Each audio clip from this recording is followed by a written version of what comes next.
देश की विकास दर के पॉजिटिव जोन में आने का अनुमान लगातार मजबूत हो रहा है।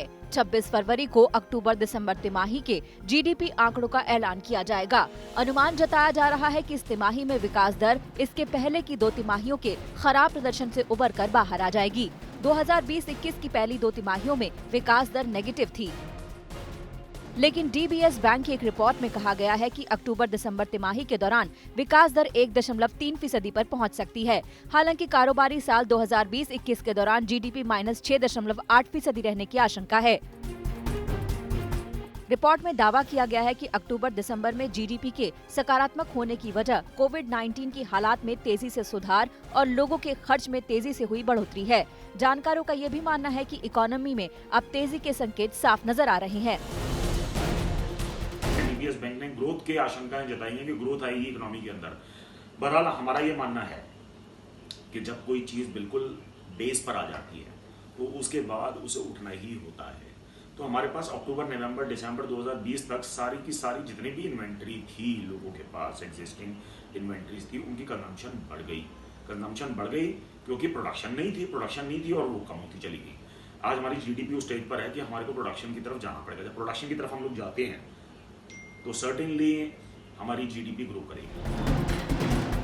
अक्टूबर-दिसंबर तिमाही में तेजी आने के बाद उम्मीद है कि जनवरी-मार्च में भी इसकी स्पीड और बढ़ेगी। हालांकि साल भर की विकास दर पहली 2 तिमाहियों के बेहद खराब प्रदर्शन की वजह से नेगेटिव रहेगी। अप्रैल-जून के दौरान विकास दर -23.9% और जुलाई-सितंबर में -7.5% लुढ़क गई थी। डीबीएस रिसर्च रिपोर्ट के मुताबिक आर्थिक गतिविधियों से पाबंदी हटाने के बाद त्योहारों के मौसम में मांग बढ़ने से इकोनॉमी में तेजी आई है। इसके साथ ही दूसरी खपत बढ़ने और क्षमता के इस्तेमाल में सुधार आने से अर्थव्यवस्था में सुधार देखा गया है। जानकारों का ये भी मानना है कि अलग अलग क्षेत्रों में आर्थिक गतिविधियां शुरू होने से भी इकोनॉमी पटरी पर लौटने लगी है।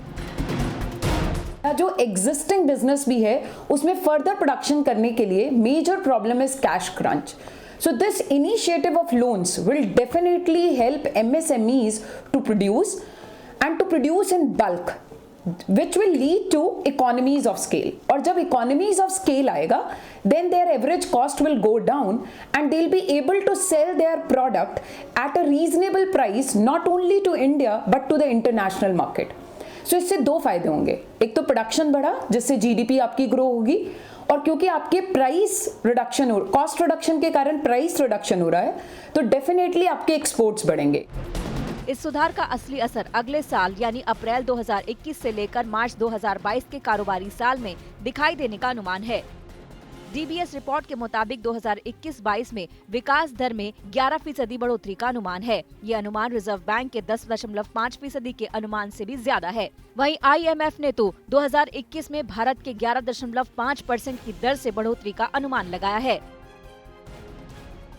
यानी अब अगर कोरोना ने फिर से सर नहीं उठाया और इकोनॉमी को किसी अनचाही या अनजानी मुसीबत का सामना नहीं करना पड़ा तो फिर अगले साल विकास दर नए रिकॉर्ड बना सकती है।